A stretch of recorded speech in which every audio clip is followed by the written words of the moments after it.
Good morning, everyone. Good morning. I'm just waiting on You, a you, few board you all members. should be very, very happy that I even signed on today. Are you the only one? We have Kim on Miss Oliver on the call as well, and Okay. Chairman Rigger is away on vacation, so we are very thankful. Well, we appreciate both you and Kim for being here. Nope, I and see Miss Ms. Oliver. Ledger. At some point, Oh, I'm going to make there's Francois. at some point I'm going to make everyone here jealous to show you the background. No. But I'll behave. Oh, Good morning. morning. Good morning. Hi. Good morning, Hector. How are you? Morning. You're I know. witnessing some of our shenanigans, Hector. Now Phil is always flaunting his escapades. I know Miss Brody did indicate she would join. I'm not sure about the rest. Oh, more partners. Good morning. Good morning. Morning.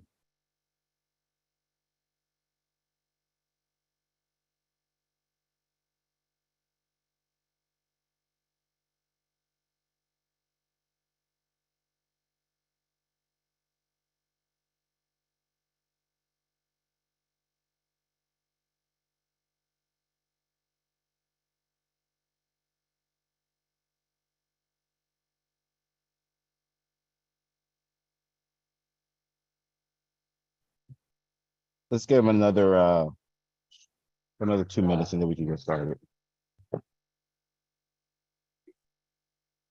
Okay.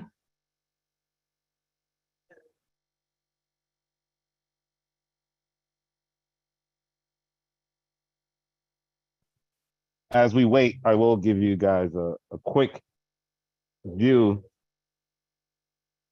Oh. Get Hector's face. Feeling extra, Ah. a certain extra way this morning as my travel plans got a little sidetracked for me. So just saying, Chairman. Mhm. Wait, where Yeah. are you? Antigua. Are you serious? I love it there. Yeah, me too. I know. You know what? You know, since we're on the recorded line, I'm just going to say congratulations. I'm glad you're there. You know, that's all I'm going to say. I appreciate that. Okay, looks like Jahida just joined.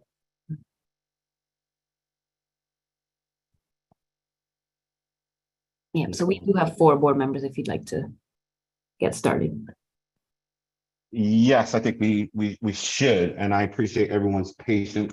So calling to order or calling to begin our meeting, a committee of the whole for August 1st. I know the superintendent and her teams have a very robust agenda and conversation for us today. So I won't, I guess I'll step aside and turn it over to Leslie to direct us for the conversation today. Thank you so much and good morning, everyone. Welcome. And I see our partners that are joining us. So I'm happy to have you here as well. And Ms. Santiago, if you can share the presentation. And for our agenda, we are going to review our alternative program design. I'll give just an overview so that it can kind of set the stage for the conversations and the contracts that we would like to, that we're proposing.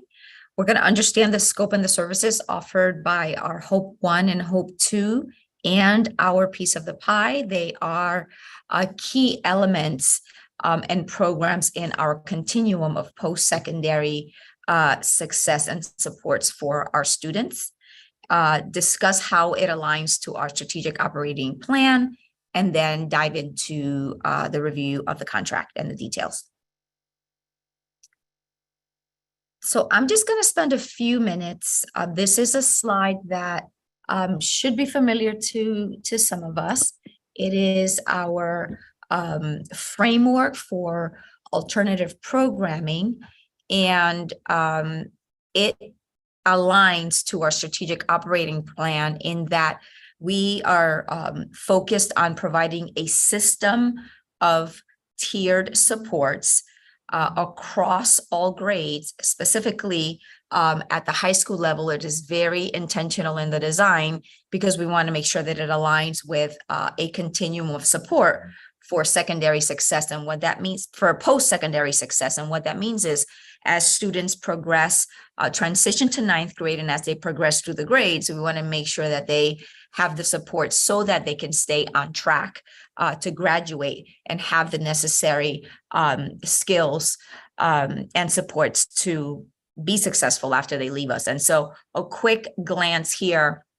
When students enter in the Freshman Academy, they are provided with strategic and research-based supports to, one, support that transition to high school, preparing the students with the knowledge, the skills, and some of the dispositions for academic success needed in high school. As they progress through the tiers, the level of the service and the frequency and the intensity, you will, of the services change. And as they go high up in the tier, that means that it's more frequency of supports that are provided. And so a quick glance, Freshman Academy, Tier 1 are supports that all students, supports and strategies that are provided for all students. And then when students continue to, if they need additional supports, for example, we have our tiered system of support model where if students are not performing, for example, at grade level, they will be identified and scheduled for additional supports in math or in literacy. And those supports are scheduled so that students can have in their day the additional supports. As they keep going to the tiers, that's where our partners, if you will, that are here and our alternative pathways come into play. And we have our flexible interventions, and then we have our personalized pathways at Buckley and our Hope 1 and Hope 2. Some of you have been to our graduations and have seen some of our students that have been graduating from Hope 1 and Hope 2. And while they attend Hope 1, Hope 2, they're still connected to their comprehensive high school.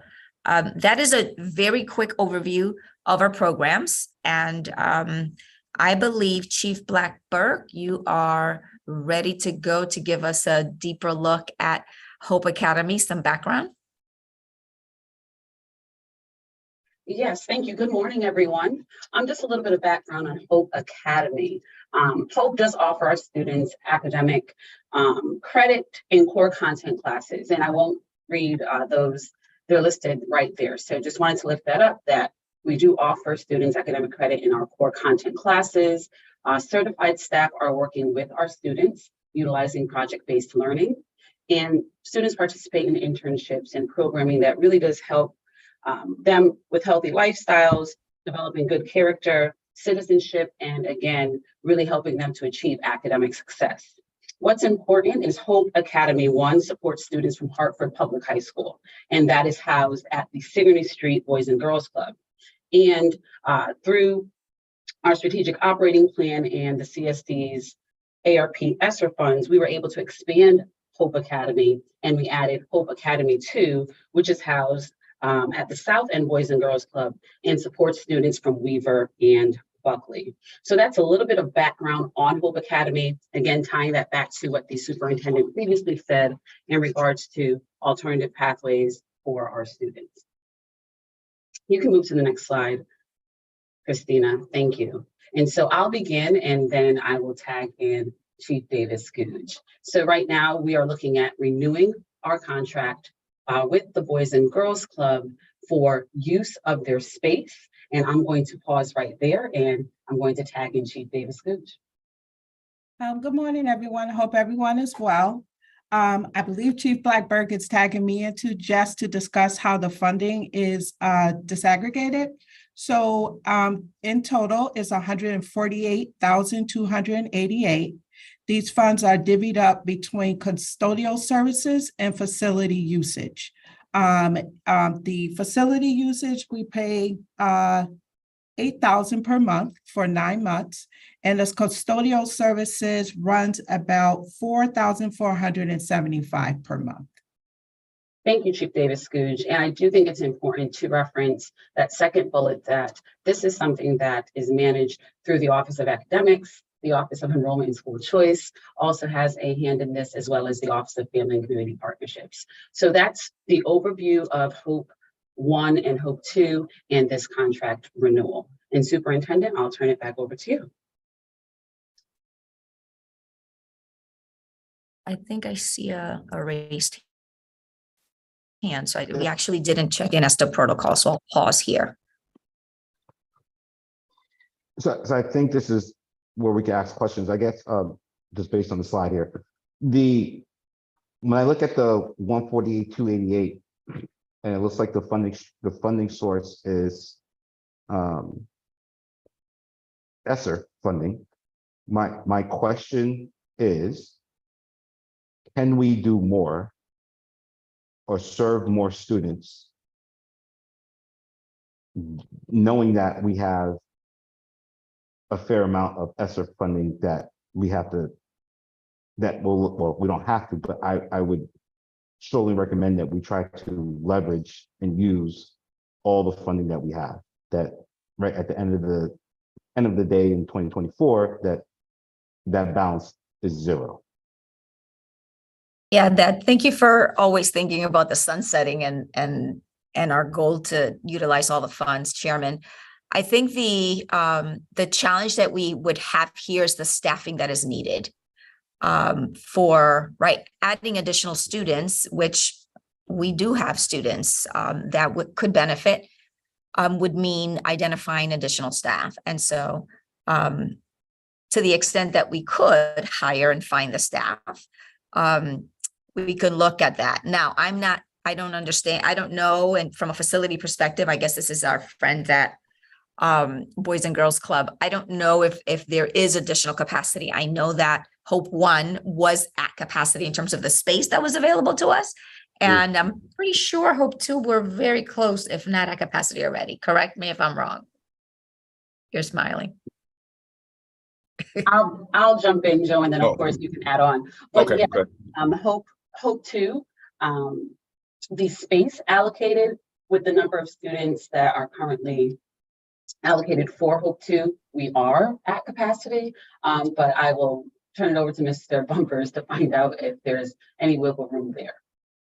Yeah, I mean, what we can do is we can look at the additional rooms and see what's possible, obviously, in this case, because, our goal is to continue to be a, good partner in this and serving as many young people as possible to provide them with the experience that they've been getting, which has been great. I remember the inception of this, Dr. Leslie Torres back, over I think it's 3 years maybe ago. So to see the expansion of it and so forth, and Chantel's been doing an excellent job of working with the team and, your staff and everything. So I definitely think it's something that we're willing to look into. I could touch base with Sam. I actually have a meeting with him this afternoon at about 3:45.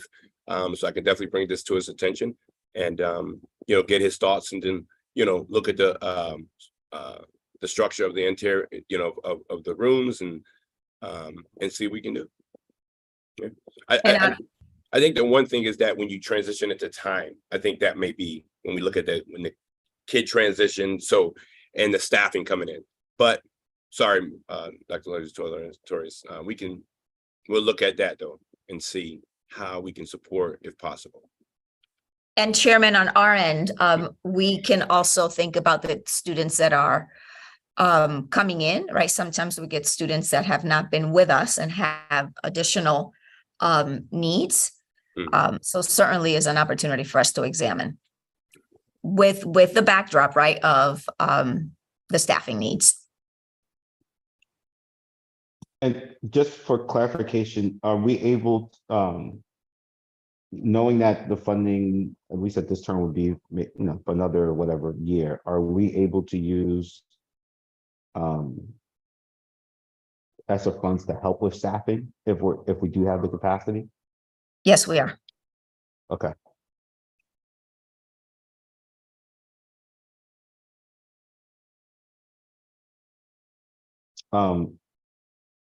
Mr. Bumpers? Yeah, just have one quick question. In terms of the additional students, do we have a projected number we're targeting or thinking about? Per the funding that you're, looking at according to staffing, et cetera, or? I think what I could say at this time is identifying the space that is available Okay. first. Okay. Because, because this is a process where it's through our tiered, MTSS model. Yes. Joe, you're familiar with. Yeah. Right. We work very closely with our school teams to identify the students depending on their tier. Gotcha. And so I think we can have a parallel process where you all, Okay. check in from like the technical aspect of it, which is exactly the space. And then on our side, our team here at central office can work with the school level teams to identify those students that are rising up on the tiers. Okay, great. Board Member Oliver? Thank you. And thank you, Superintendent, and also Chief Blackburn for the presentation. A question in this, I always look at the contract amount, this time about $150,000, and I'm always a little bit shocked, admittedly, by the amount. What would be helpful for me is to better understand what else we are getting from Boys and Girls Club. So we're utilizing the facilities, but are the young people able to utilize the programming at Boys and Girls Club? Like, how are we bringing youth development into this in terms of making it an experience that's more than just your offsite from the high school? So if somebody could respond to that, that'd be wonderful. Thank you. Absolutely. And thank you for, I'm sorry, I did not wait for you to respond, Superintendent, I just jumped in. Okay. And thank you for the question, Ms. Oliver. And I'm glad that Mr. Bumpers is also on the phone to also address a part of your question. But definitely the students who attend both Hope 1 and Hope 2, they do have an opportunity to utilize services that Boys and Girls Club that they offer. So the students there, they have membership. The Boys and Girls Club does work with our certified team to assist the students with like their career exploration and their financial literacy and other job readiness components that come with the youth development arm of the Boys and Girls Club. And so those students are able to access that programming free of charge, and they also have a membership to both the Sigourney and the South End Boys and Girls Club. And that is laid out very clearly in our agreement with the Boys and Girls Club. So in addition to use of space, the students do have access to college and career information that's being offered. And Mr. Bumpers, please, if I have forgotten anything, please add. Yeah, no. How you doing, Ms. Oliver? Definitely Boys and Girls Club, for any of the Hope students since its inception, the goal has always been to make students feel as if and understand they are members. Obviously we work during the day with kids, so the terminology is deemed as students, but we deem them as members of the club, and they are part of the core fiber of what we do. Any of our workforce readiness programming that is provided, which we have a workforce readiness manager at each club site, but specifically at South End and the Asylum Hill Club, works directly with the faculty, the principal, as well as the students, to ensure that any, whether it be panel discussions, as Ms. Blackburn indicated, financial literacy, career development, whether it be jobs. We've had youth that have gotten jobs through our workforce readiness program, et cetera. So anything that we offer to any of our teens are offered to all Hope 1 and 2 students.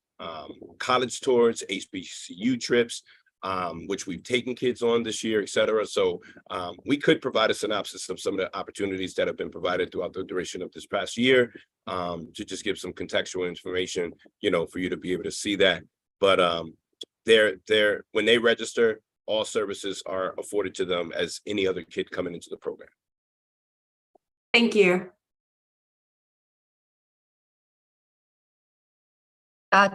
Internal team, can we just make reference to that for to update the presentation? I think that was a great question, Ms. Oliver, and so just a reminder for us to make that more visible.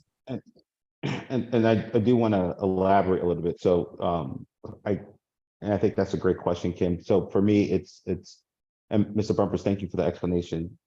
I assume when you say offer, are all the Hartford students actually like partaking, right? So there's one thing to offer, there's another thing for actual engagement and utilizing the services. I would be very interested to make sure, or at least have line of sight of how many of our kids are actually using all the services that the Boys and Girls Club offer as to their members.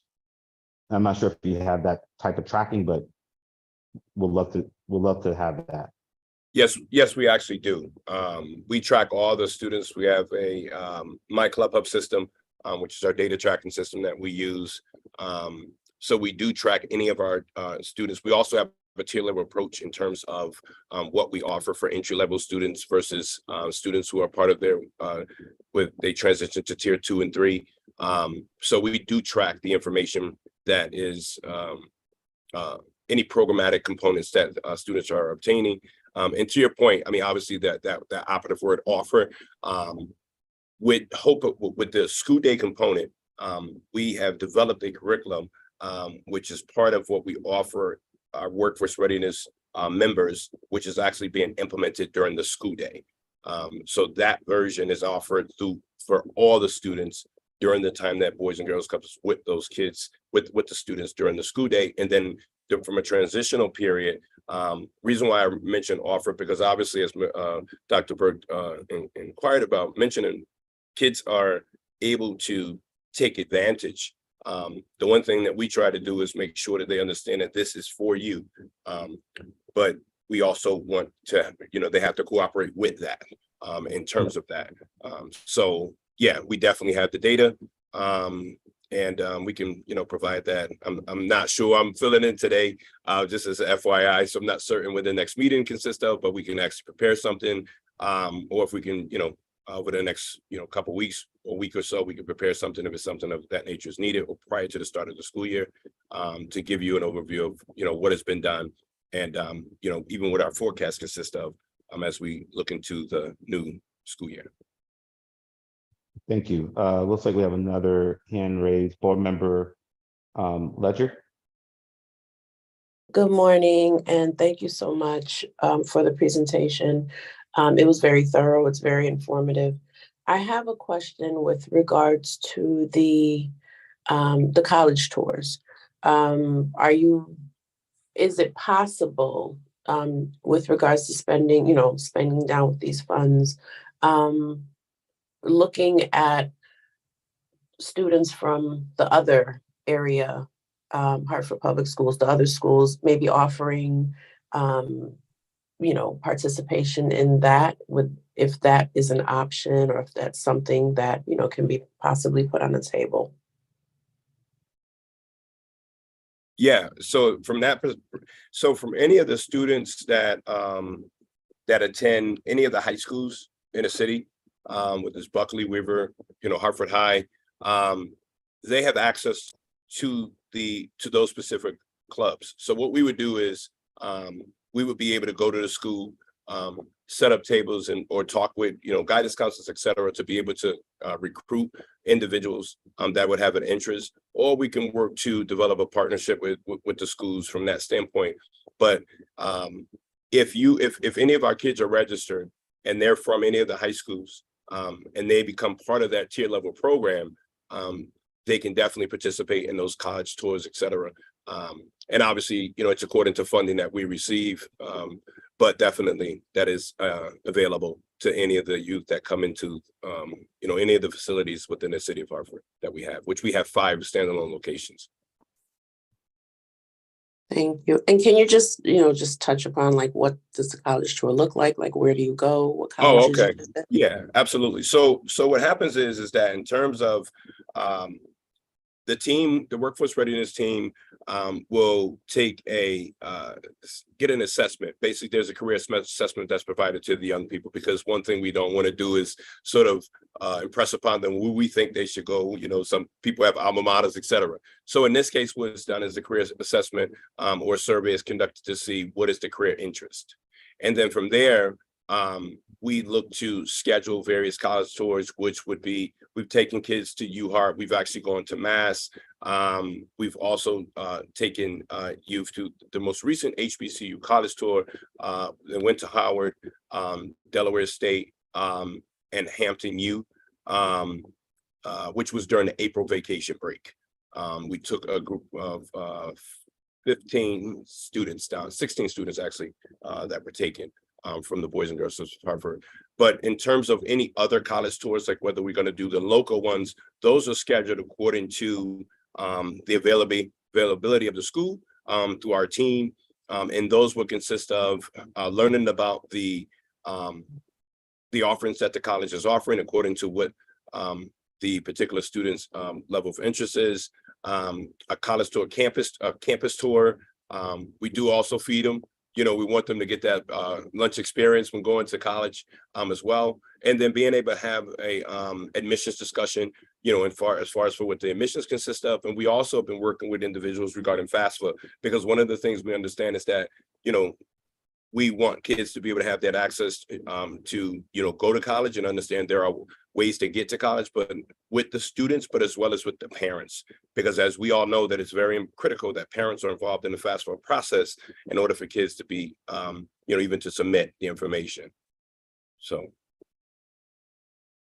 Thank you so much. You're welcome.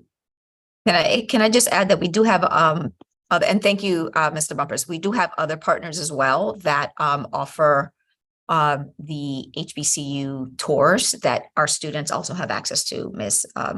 Board Member Ledger.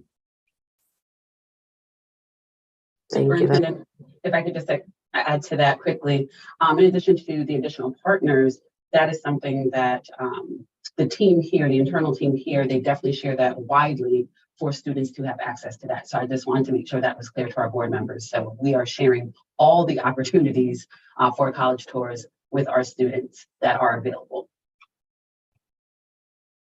Okay. Are there any, additional inputs or data that you want to share here, Superintendent and team? That is No. it for this one. Okay. I think we could move forward. Great. So we now have Chief Davis Gooch. I think you're back up again for our Yep. partners at our piece of the pie. Yeah, thank you. Good morning again. As shared, OPP provides programming designed to support our overage and undercredit students. Their programming falls in Tier 4 intervention supports. Today, here with us is Hector Rivera. He is the president and CEO of OPP. Hector, Mr. Rivera, how many years have you been with OPP? Yeah, on August 12th, it would be 24 years. I knew it was something, I knew it was a long-standing role. So just wanted to share that, put that in the space. So in summary, OPP provides a blended academic program, classroom and online. They also provide special ed services for students with an IEP. It also includes wraparound supports and also post-secondary opportunities to prepare for their next steps after graduation, all which are aligned with the portrait of a graduate. Next slide, please. So this longstanding partnership has been since 2015. This contract, as shared before, is in collaboration and managed by the Office of Academics and the Office of Enrollment and School Choice. Essentially, the Office of Academics partners with OPP to monitor the academic progress of students identified as being able to benefit for the enrollment into OPP. And the Office of Enrollment and School Choice partners to support enrollment and attendance monitoring. When we look at the cost breakout, the base of the contract is $660,000, which includes administrative fees and tuition costs for up to 75 students. And then as students matriculate into the program throughout the school year, there is a prorated cost.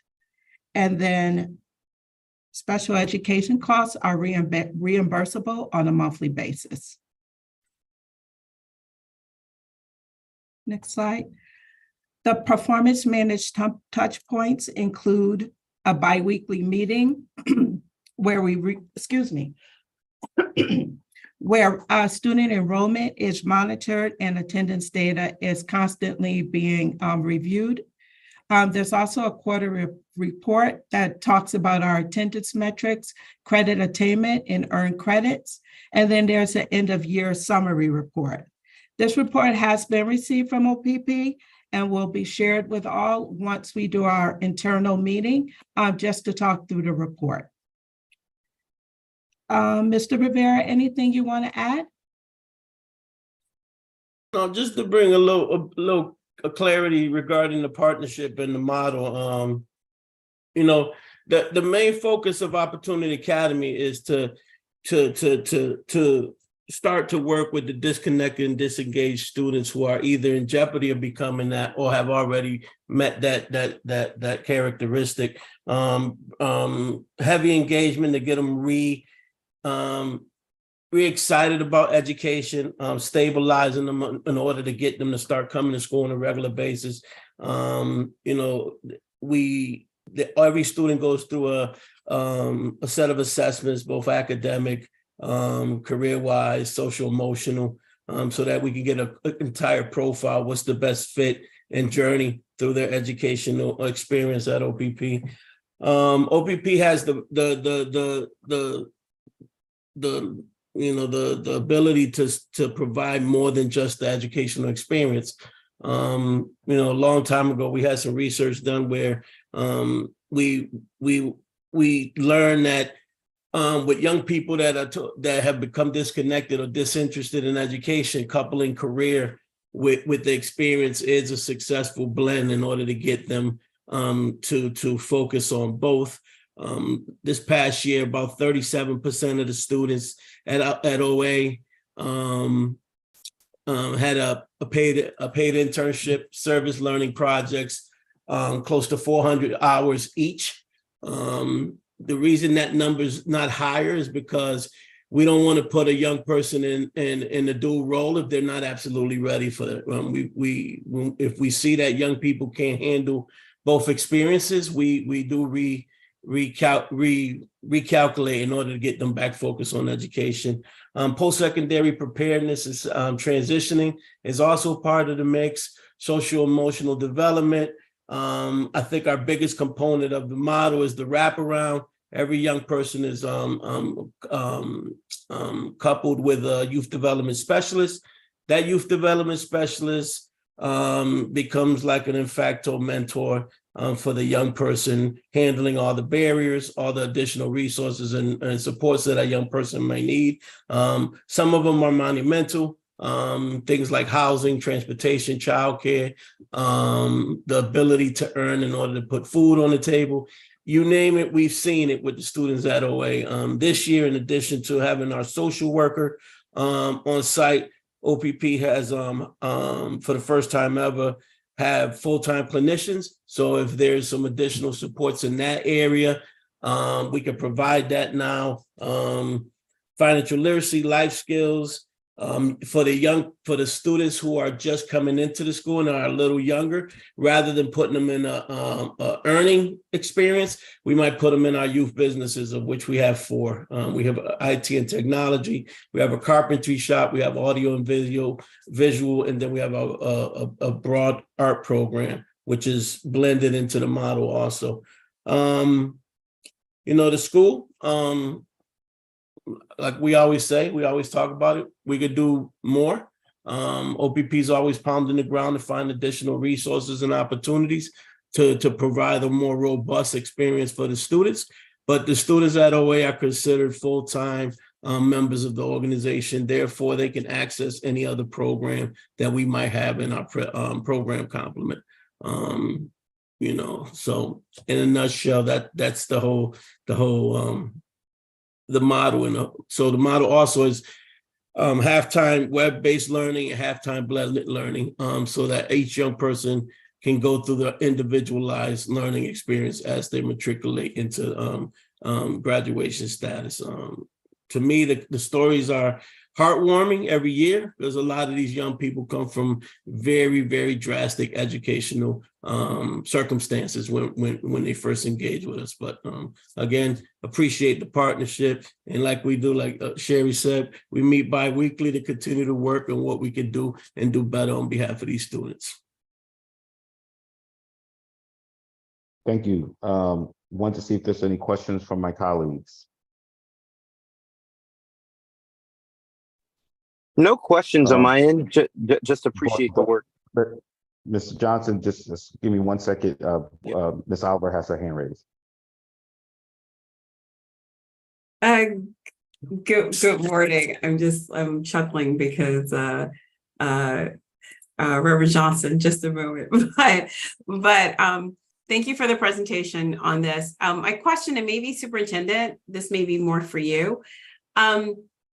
Given that we do the MTSS model and the team is working really hard to match our students with the appropriate program, intervention, et cetera, I noticed that it says the 75 here, and I don't know if that's a max amount. Do we have a sense of really how many students we have per year that usually actually fall into this, I guess, I wouldn't say criteria, but just in terms of, as Mr. Rivera spoke about, young people who either at a high risk of being disconnected or already disconnected and disengaged. Ms. Chief Davis Gooch, do you happen to have the numbers with you by any chance? I know that we have not used all of the slots, but we keep them open, available, and the understanding is that if we do exceed the 75, that we'll come back and make sure that we kind of go back again, talk to OPP, and OPP, it is still my understanding that you all are saying if we need more, you can provide more. Yep, that is, thank you, Superintendent. That is one of the reasons why we went to the tiered prorating. And it was because the numbers ebb and flow throughout the school year. So please correct me if I don't get it right, Mr. Rivera, but I think we served over 85 students at a time, or I think it's 90, I'm sorry. Yeah, this year we got as high as about 88 students Okay. at one time. Yep. So through that enrollment, that biweekly enrollment meeting, there's always a continuing conversation around which students are still remaining in the program and which students can also be added to the program. That's really helpful. Thank you. Thank you very much. You're welcome. Yep. Board Member Johnson, I know you were eager to chime in here. Yeah, very eager. My apologies. Yeah, no, I just wanted to say I didn't have a question, or I just had a comment, man, just to say appreciate the work that you all are doing. It sounds awesome, and I know the work that you and the Boys and Girls Club do. So to validate it, I don't have any questions at all. I like what I'm hearing, and appreciate what my colleagues have offered thus far. Thank you. I do have a question as relates to this. So if I saw correctly, this is being funded through the general budget. Is that correct? Yes, Okay, so I guess my question is the same question as I said before, even if it's for 1 year. And I guess this is for both Chief Davis Gooch, Superintendent Torres Rodriguez, and Mr. Rivera. Can we do more, knowing that we have ESSER funding? At least for 1 year, can we service more teams under this model using ESSER funds? So from what I heard, we're at 88. So then my question to Mr. Rivera real quickly is, at the peak, how many can you service? And then to the district, how many students do we have? I'm doing air quotes, kind of in the waiting area or the queue that could potentially use these services.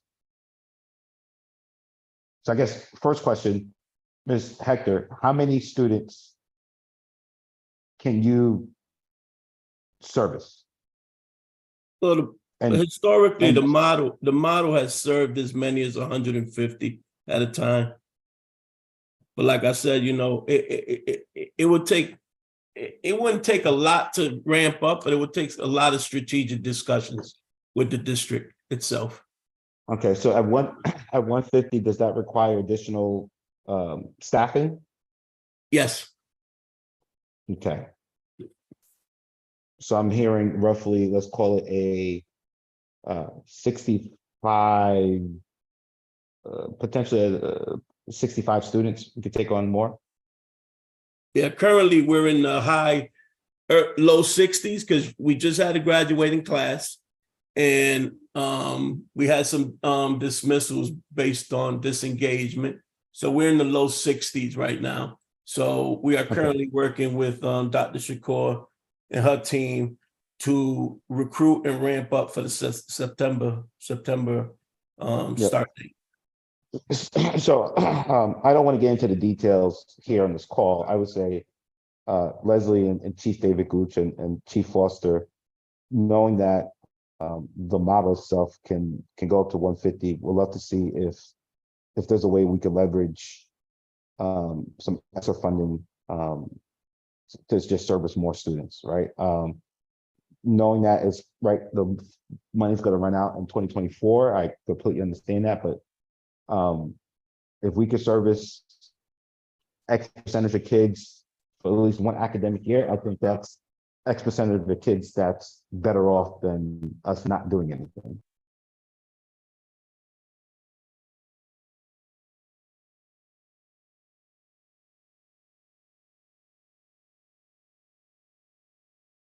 Seeing if there's any other questions from my colleagues.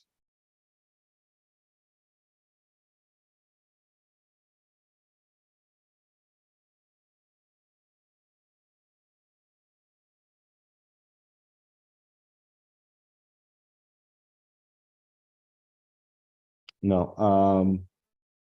Okay, looks like, did we lose Leslie? Yeah, it looks like she might have had a Technical issue, internet probably. issue. Okay, well, I guess, again, Chief Foster and Chief David Goose I guess my last statement makes sense in terms of exploring further alignment or trying to expand our reach here with OPP. yes, the superintendent just shared that her connection failed. She's reconnecting. Okay, But we'll certainly, we'll take that back and think about how we can, be responsive to that ask. yeah, and again, the spirit of me, and I'm gonna ask this probably for the next X amount of months, knowing that, right, that we have this funding, right, how much more can we do? And could we leverage the ESSER funding in the appropriate way? That's right. That's within the spirit of the mandates that was put forth to us. Yeah, we appreciate that push, and we're definitely looking at. Hello, just no, Superintendent lost signal where she is, so she came over to continue the meeting. Yeah, so I was just making a comment that I would love for the team just to explore ways to strengthen the partnership and potentially go to a 150, whatever the number is. And that's at least from my perspective, that's a request that I would be making from here on out, knowing that we have these funds. Again, I'll go back on the record that we should not give money back, right, to the state or federal government.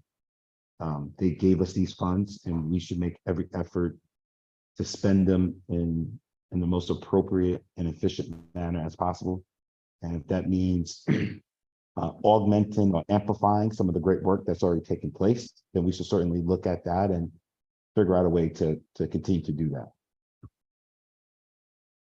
I want to second that, Mr. Chair, as well. And one of the presentations in a few minutes will be about ESSER and where we currently are.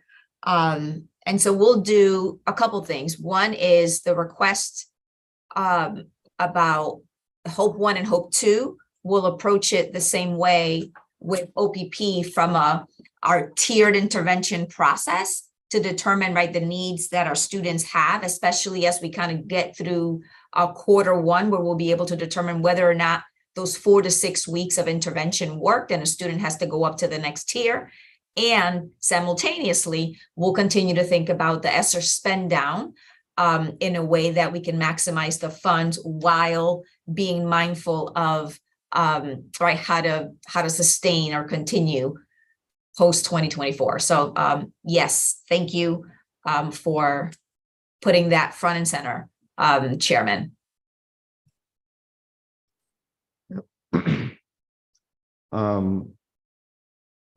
I'm not sure. Okay, yep, we have another presentation. We Before- do. Hold on, sorry. Before we move, are there any other questions from my colleagues as it relates to the discussion around OPP?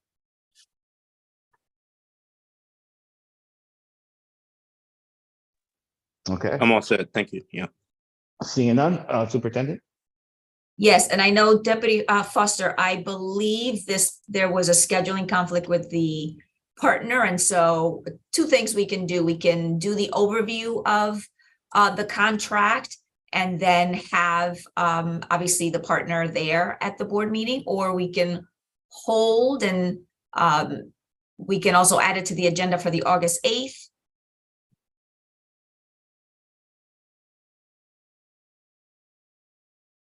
Chairman. I think it's in the best interest for the partner to be present and provide background information on their capabilities and their desire and vision to work with the district. I don't want to take away from that opportunity from them. So that would be my recommendation. So we'll add it to the 8th, August 8th. No problem.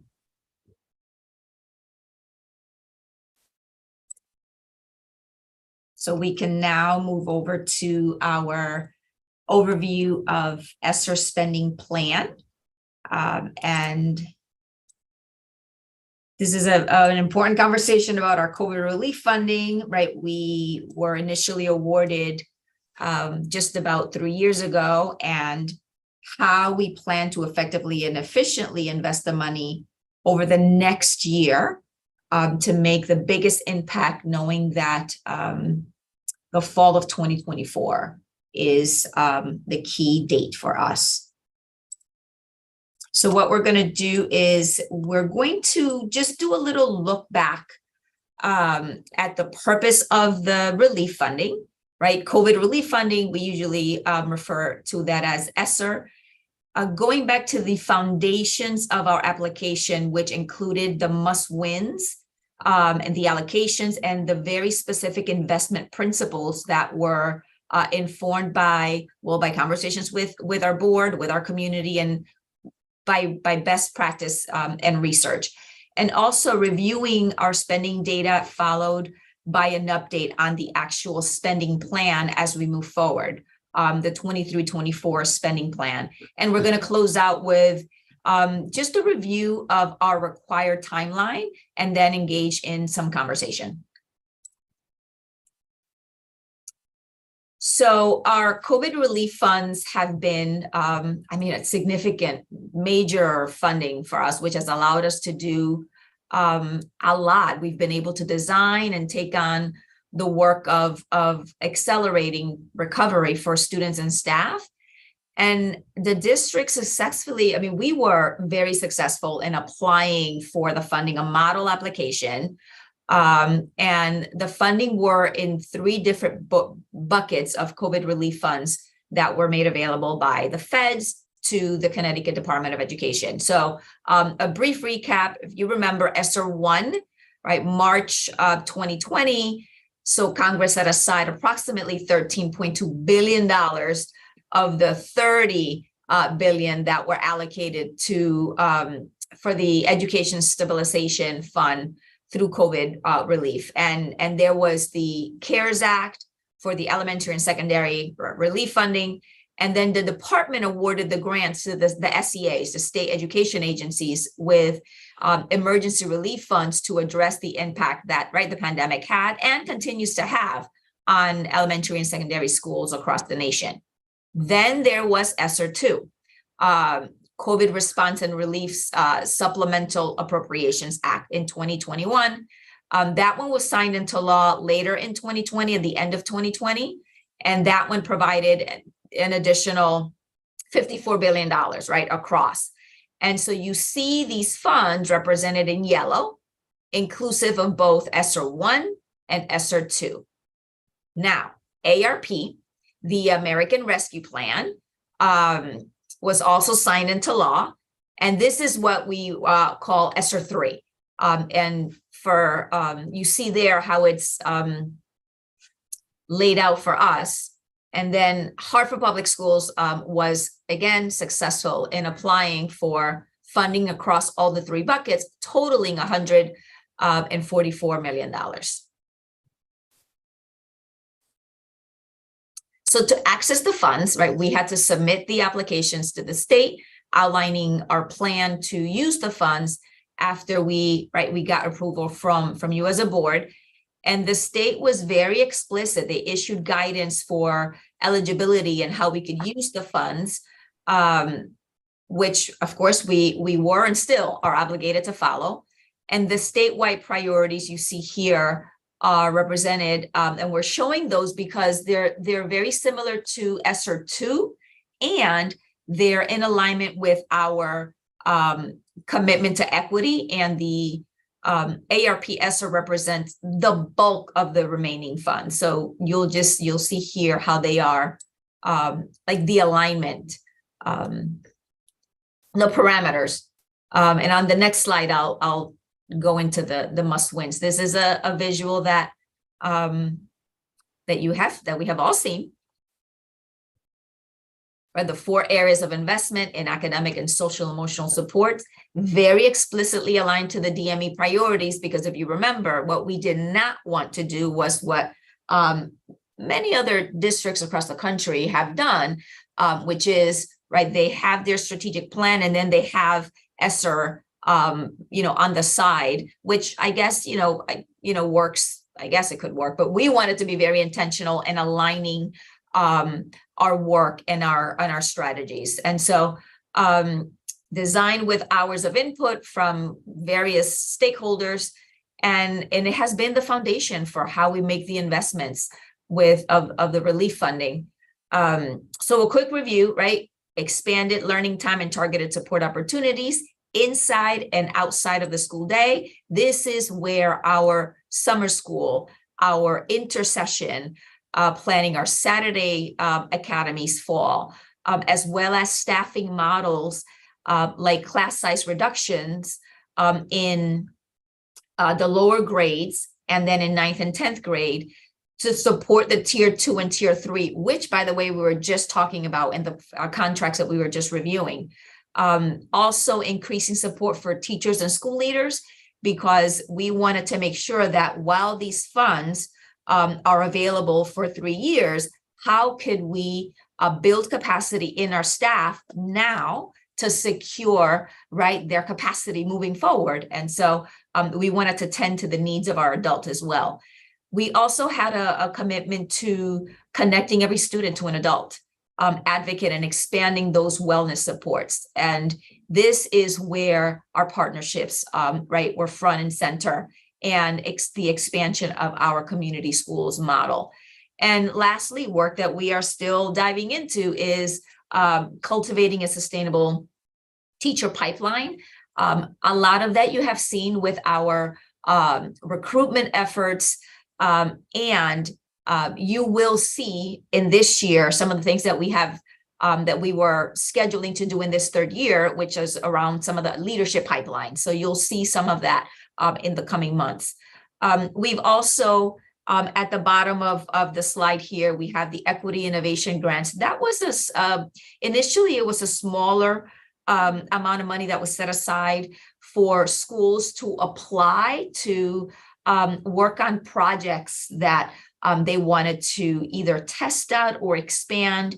And then it led into the Scaling Equity Innovation Grants. And I believe, keep me right, Deputy Foster, $11 to $13 million set aside for the Scaling Equity Innovation Grants for schools to try to work with their school communities to design ways to accelerate supports and innovate. So that is the big picture overview of the buckets, if you will, of our 144 million, specifically ESSER 3. Okay.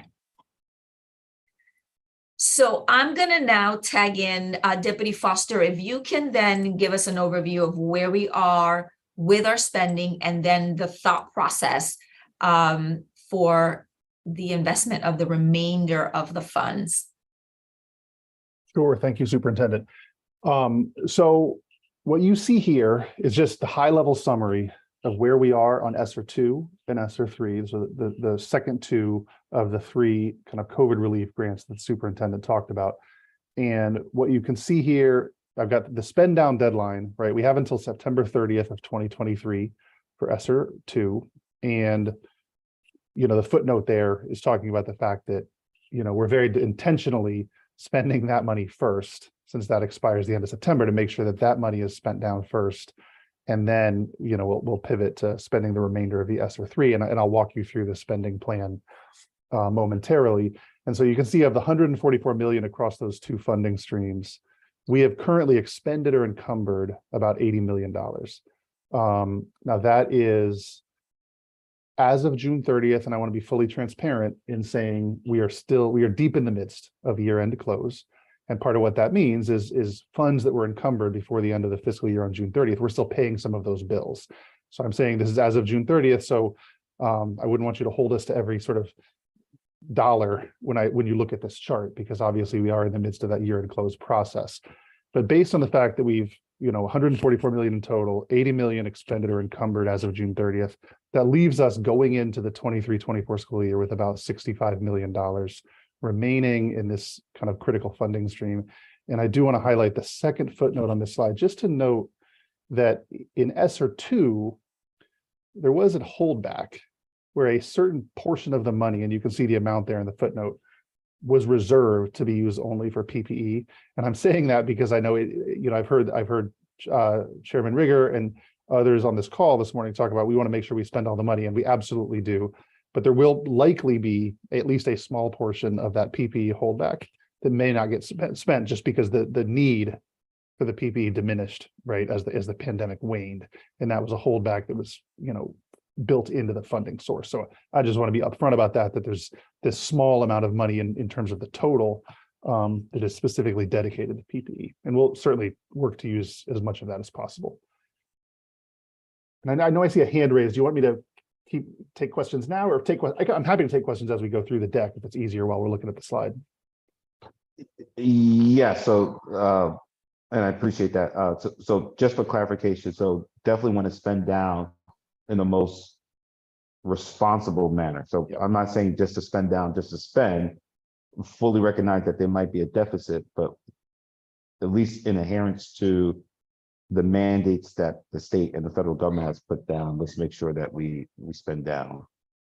And then I guess my other question as it relates to the dates is, when we say spend, is it spend meaning check cleared the bank and hit someone's account, or is it a commitment by 2023? So for example, let's use 2023, September, right? Hey, we have a contract, blah, blah, blah, blah, blah. We know we're gonna pay, let's call it $500,000. And it's for programming that goes into December. Do we spend do we have to spend $500,000 now? Like in 2023, or do we say, hey, we know that this program is going to end in December, we've committed now, but we don't want to necessarily cut the full $500,000 until we see, like results and make sure that there's certain metrics and milestones being achieved. Does that make sense? It does, I believe, and I will check with the finance department to make sure I'm giving you the right answer, but I believe, unfortunately, the answer is we have to have the bills paid by those Okay. dates. So it's not a situation where we can encumber by the 30th, but spend throughout the year. Now, there may be like a month wiggle room in there, right? I know that for our general budget, right, June 30th, our fiscal ended. We have until July 31, till yesterday, to pay the bills. But I'm not, in the case of the federal funding, I'm not even sure we have that wiggle room. So it certainly is not the case where we can kind of encumber and spend. But I also think we have as I walk through the plan, I think we do have a good plan for making sure that 10.8 million that you see as available in ESSER 2 will be expended by that that September 30th, 23 date. Okay, thank you. I appreciate the point about strategic, and I hope as I walk through the spending plan, you'll see the intentionality around us being strategic with the use of the funding, because I agree with you. We want to spend it, but we want to spend it in ways that support student success. And we'll also continue to be very mindful in keeping our ear to the ground in terms of the conversations that are happening at the federal government. I know that conversation and advocacy is happening as to potentially extending the use of the fund. And so we're, again, very, very close to those conversations and monitoring those. Thank you. So we jump to the next slide.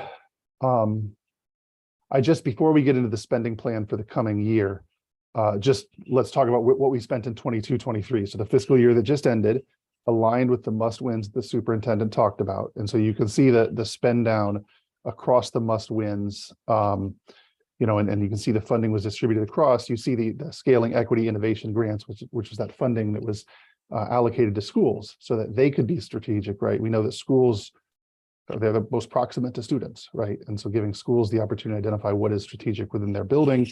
Of course, there were investments in health and safety that tied to the pandemic, and certainly in technology as well, right? As we had to make that pivot with the pandemic to one-to-one, and now continuing to work to sustain that technology in the district. And so, you see, they're not perfectly evenly distributed, but you see significant investments across all of the must wins that the superintendent talked about over the course of the 22-23 year. And I should add, this is the spend not including FTEs, right? We've also increased staffing in schools to support the work happening, and that's across a range, right? Increasing paraprofessionals in some cases, special education teachers in some cases, additional behavior techs.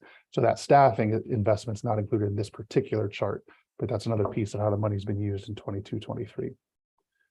If we go to the next slide, this goes back to, right, what do we have remaining? That's that 64.7 million or so is what's remaining. The spending plan I'm going to walk you through now, allocates about 63.8 million of that. And I'm mindful of the conversation we already had this morning about what are the opportunities to expand to some of the existing work. And in no way do I want to convey, right, we've got this spending plan mapped out. That does not mean there's not room to adapt and evolve that spending plan. And I'll talk about a process we're going to go through over the course of the year when we identify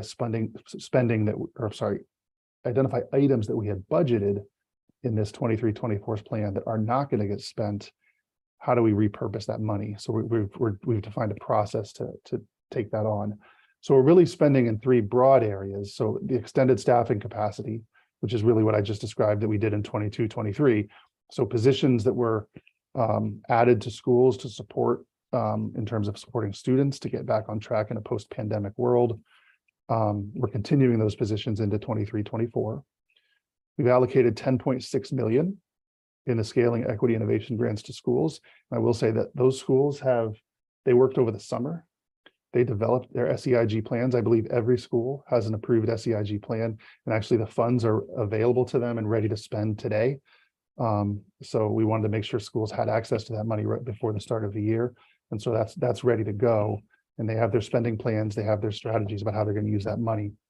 And then lastly, strategic investments, and I'll walk through those kind of by must win in a moment. And so if we jump to the next slide. So this is the positions. So I mentioned 22 million or so in positions. So just to give you a sense to how those are allocated across the must wins, and I'm just giving you budgeted FTEs in the spending plan as well as dollar amount. And just keep in mind, right, when we talk about budgeting a position on a grant, we're talking about the position, but we're also talking about, the salary. We're also talking about all the fringe benefits that are associated with that position. And so you can see, again, we're heavily investing from a staffing standpoint in expanded learning time, teacher and school leader supports, and wellness supports. Some other investments in the other areas as well that you can see here. I'll highlight, for example, we have 4 positions in technology because we had this dramatic increase in the amount of technology in our schools with the pandemic, and we needed some additional support to support that technology to make sure not only do we own it, but we can actually use it effectively. And you can see we've also made some investments in staffing relative to health and safety. So we can move to the next slide. So that's the staffing part of our 22-23 spending plan. What you see on this slide is the SEIG portion of the spending plan. So this is just the allocations of SEIG by school. One of the things we did is some schools, we made sure that if schools, for a variety of reasons, were not able to fully spend their SEIG allocation from last year, we actually rolled that over. So rather than pulling that money back, we still want our schools making those strategic investments based on their proximity to the needs of their students. And so these are, they have larger allocations this year than they had last year. And I'll talk in a minute about how we're ensuring that money does get spent, because we don't want to be in a situation where we're in May and we're thinking, oh no, we have all this unspent SEIG money. And so we have a process for that. And then on the next slide, we just get into, so I talked about positions, SEIG, and these are examples, I should say, of the strategic investments that we're making beyond positions in SEIG by must win. So you can see extended learning opportunities. I lumped some things together here, but think about our summer programming, our intercession programming as extended learning opportunities for our young people. Partnerships to support high school success. So some of the grants that actually came before you in July that are funded on ESSER that are supporting high school success and post-secondary readiness. You can see a significant investment in curriculum and curricular resources. Certainly, an opportunity as we're trying to accelerate learning for our students to make sure we've got the very best resources in the hands of our students and teachers. I won't go through all of them. You can see one other I'll highlight, right? The technology refresh. We've continued, we've made that commitment to one-to-one technology and making sure that while we have this funding, we're building on that. And then last one I'll mention is the security upgrades in schools, just making sure that we're going to have all of our schools where we need them to be relative to their door entry systems, their camera systems. And so there's some upgrades that we can leverage this money to support. So those are examples. And I will say, I didn't give you kind of the full list of all our strategic investments, but I will say that the dollars you see on this actually represents about 80% of what I identified as our 23-24 strategic investments as part of the spending plan. So on the next slide, just same graph I showed you before with 22-23. This is our 23-24 spending plan by must win. You can see our largest investment is in allowing our schools to make strategic decisions about how they can best support the students in front of them. So that's been our SEIG funding, but significant the investment in supports for teachers and school leaders, and really just across all of our must-wins, pretty significant investments. So on the next slide, I'm going to take us into process. So this is right, this being the last year, and as the superintendent said, we are monitoring what's happening in Washington, but functionally a change to that September 30th, 2024 deadline requires a literal act of Congress, which is a challenging thing in this day and age. And so I want to highlight, we're monitoring it, but we also need to be prepared to spend this money if nothing changes in Washington. And so our plan, and this was communicated, by the way, in June to our school leaders at their Leadership Institute. So this is already known by our school leaders and by our department heads.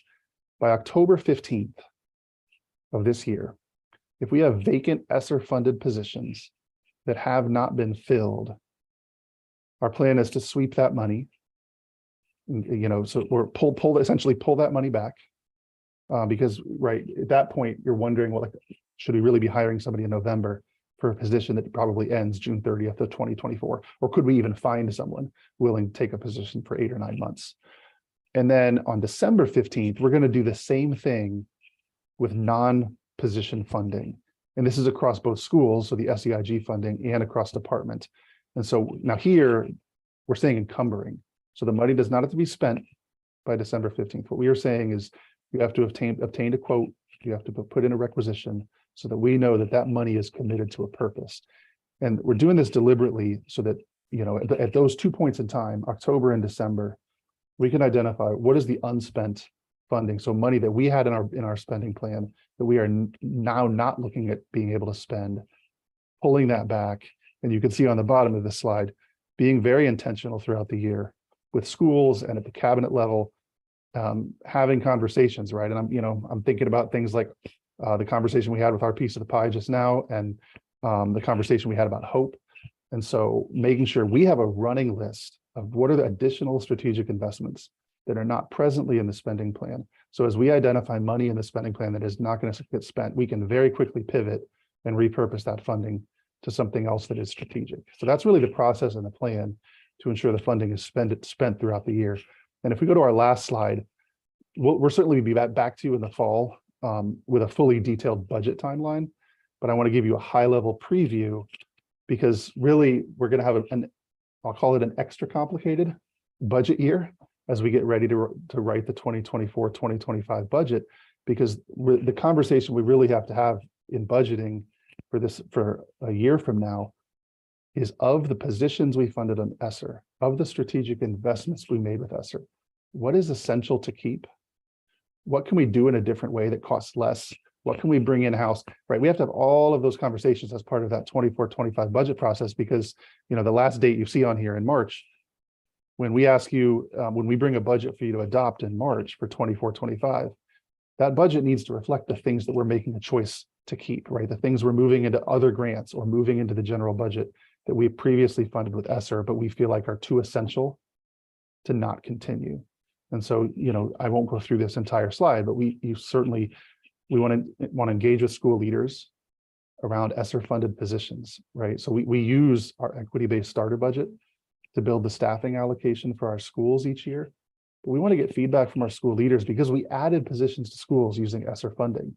And we want to have the conversation about which of those positions were essential. And, we can't overpromise to anybody, because we will unquestionably have significantly less money in 24-25 than we have in 23-24. So there will be things we cannot do, but we need to get input from the community, from our school leaders, around what are the things that people believe are essential. And then we need to have those hard budget conversations about, are there things that are in the general budget that maybe we can stop doing or do differently in order to continue some of the strategic things we started with ESSER.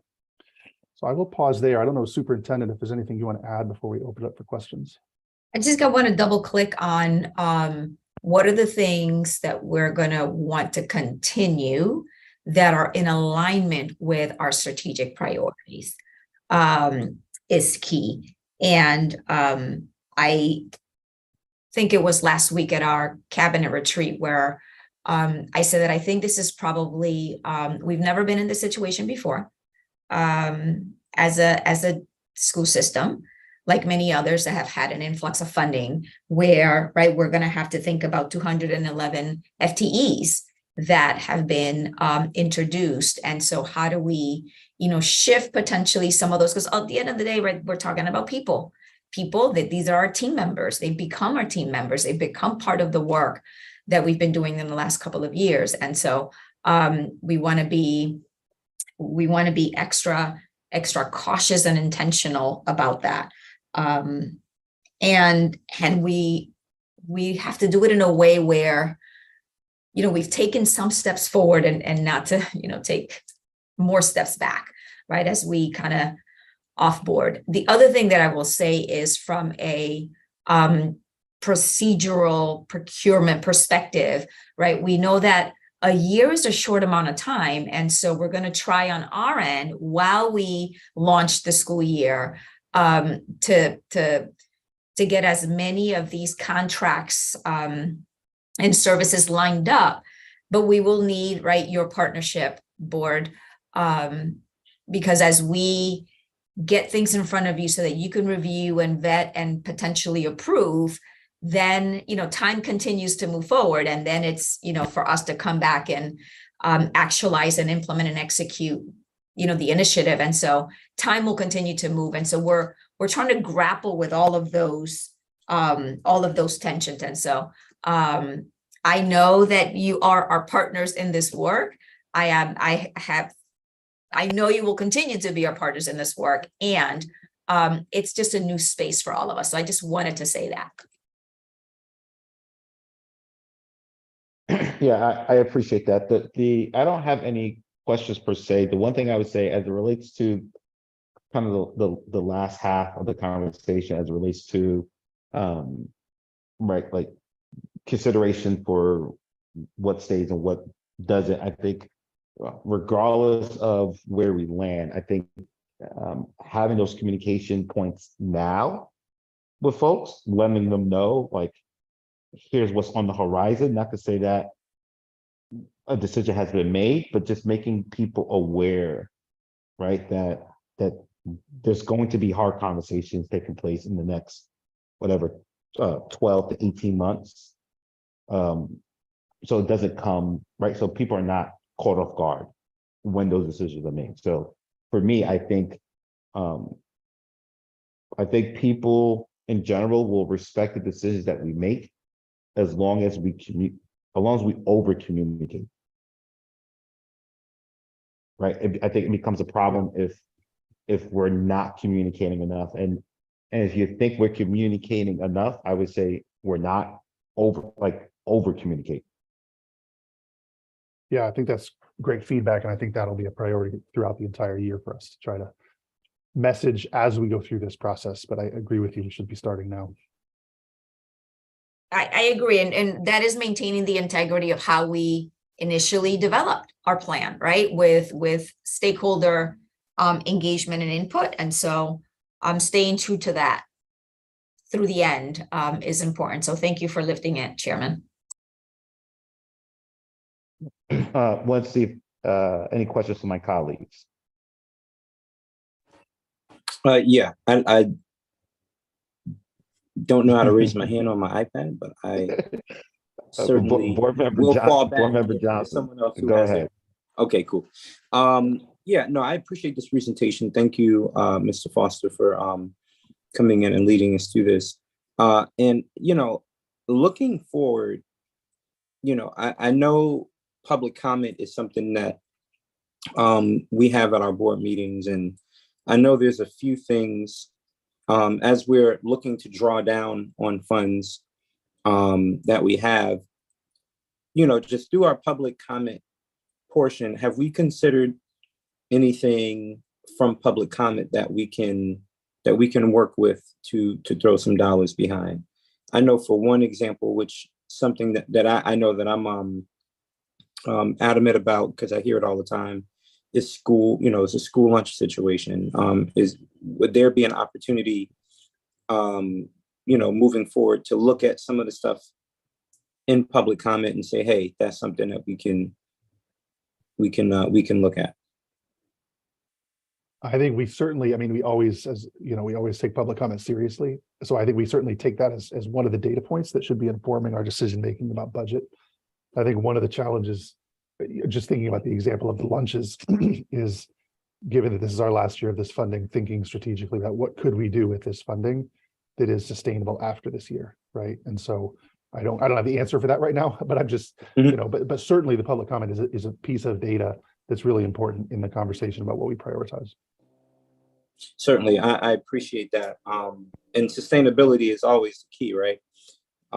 But yeah, I just always want to put forth public comment and the folks that do come out. And again, we might not can get to everything that everyone wants, but if we can hit, you know, one or two things that are sustainable, to let the community know that we're listening to them, always, you know, is always a good thing. So I just wanted to lift that up. Thank you. Yeah, appreciate it. Board Member Oliver? Hi, and thank you. And thank you for the presentation. I had a question earlier that I think Superintendent, you somewhat addressed, but I was thinking about as finance chair, because I was thinking about how could we streamline this process of approving contracts that are related to this funding and trying to make that as smooth as possible. Definitely willing to be a more offline conversation with that. But I know that we already identify for the board members as well as the public when some contract comes to us that is from a different funding source. But I'm wondering if there's something that we can actually tag for both the committee and perhaps board chair, even for our regular meetings, that these are ESSER fund contracts. But just thinking about how we could streamline that process, if there's any opportunity there to be able to do that, acknowledging that we will still have to pay other bills that are not, and other contracts that are not related to ESSER. So just thinking a bit about that and how to best do that. So in my other point in terms of at least what I was thinking of right now is Superintendent, I know there was a lot of effort that you put in and thought into our plan going into, you know, how we would be able to do our application for the state, just ESSER spending in general, and thinking about a lot of opportunities for capacity building. And as we are coming up on, you know, this final year, just thinking about that, and I know that you've obviously done this work, I don't mean to suggest that you haven't, but I'm just thinking about, are there continuing to be more opportunities that perhaps we initially did not consider, that perhaps there are more opportunities to do that now, going back to those one-time cost situations. And there was a third thing I wanted to say, but I can't remember what it is right now, so. Yeah, so it's funny because I have on my note here, the finance committee, ? Like, how can we think through a temporary parallel process? Again, it gets to my comment earlier about it takes us maybe a month to 6 to 8 weeks sometimes, right, to get through a contract approval.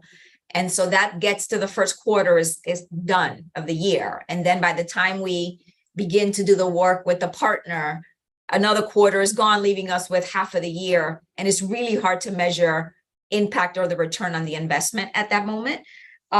So I would love to engage in conversation and thought partnership around that. I think is so important. To your question about the capacity building, initially the thought was that by year 3, we would then focus on, like, a lot of our leadership pipeline work is scheduled for this year, and it requires partnership and investments because we don't have the capacity internally. But there were other things on a list. You know, we need another curricular audit for, you know, other content areas. So there's a lot there. Transparently and humbly, I think a wondering I have is also the internal work that needs to happen, even though it's an external partner, right, Ms. Oliver? Like, there is still an impact on us internally to help kind of stand up the support. And so those are the, the pain points that we're trying to kind of massage now. But the runway is short and we are feeling it. Thank you for that, and not for comment now. I know we're running out of time. Just thinking about the legislative work and also board chair. I know we were doing some work as a board too. And the superintendent had mentioned there's some conversation at the federal level about whether or not they'll provide extensions, and just wondering if we want to add that as part of a consideration anyway for our agenda. So that's it. Thank you very much. Thank you, Ms. Oliver. Want to see if there's any other questions from either Board Member Ledger or Board Member Johnson. Yes, I have a quick question. In thinking about the ESSER funds and public comments, is it possible that we can perhaps set aside some funds or maybe allocate some funds towards the music programs, or maybe give the schools, if there's, allocate some funds for each school to be able to supplement, whether it's a music program, or give teachers some funds so that they can, do something in their classroom special for the students.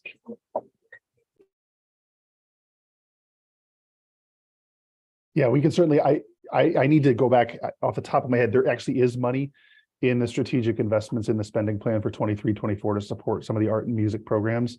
I can't give you a number right off the top of my head, but we can certainly get back to you with what that is, and we can consider whether there are opportunities to expand that. So I just want to be clear as we talk about the ESSER funding, with public comments, yes, people make some good suggestions and so forth, but I want to be very mindful that these funds were provided to us under very strict mandates from the federal government. And if those public comments do not align with what we put forth, I am not in favor of funding anything that's out of compliance. So I just want to make sure I'm on the record saying that, I'm not in favor of supporting anything that's out of compliance as it relates to the ESSER funding. If we want to do something that's separate, then I'll leave it up to the district to figure out a creative way of doing it.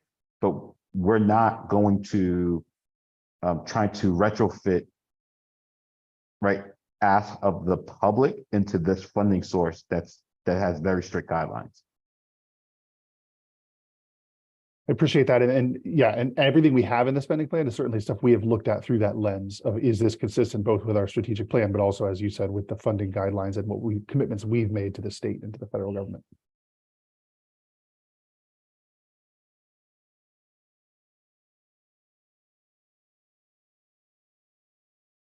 But to that extent, if there is the room to do it, let's certainly do it. But we just have to be in compliance. I guess that's what I'm saying. I'm not in favor or what have you in terms of from a program perspective. What I am in favor is remaining in compliance.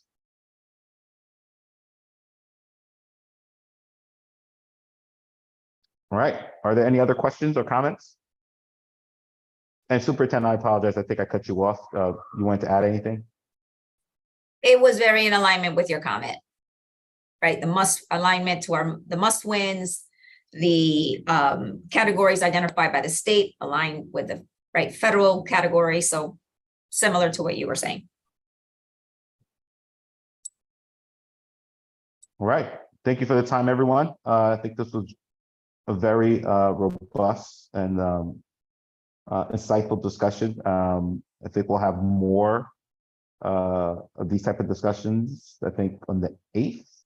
And I believe we'll have one of our partners also present and provide some background information as it relates to their contract and initiative. All right. Thank you again. And I appreciate everyone's time. I am going now back to the beach. So have a great day. Thank you. Bye-bye.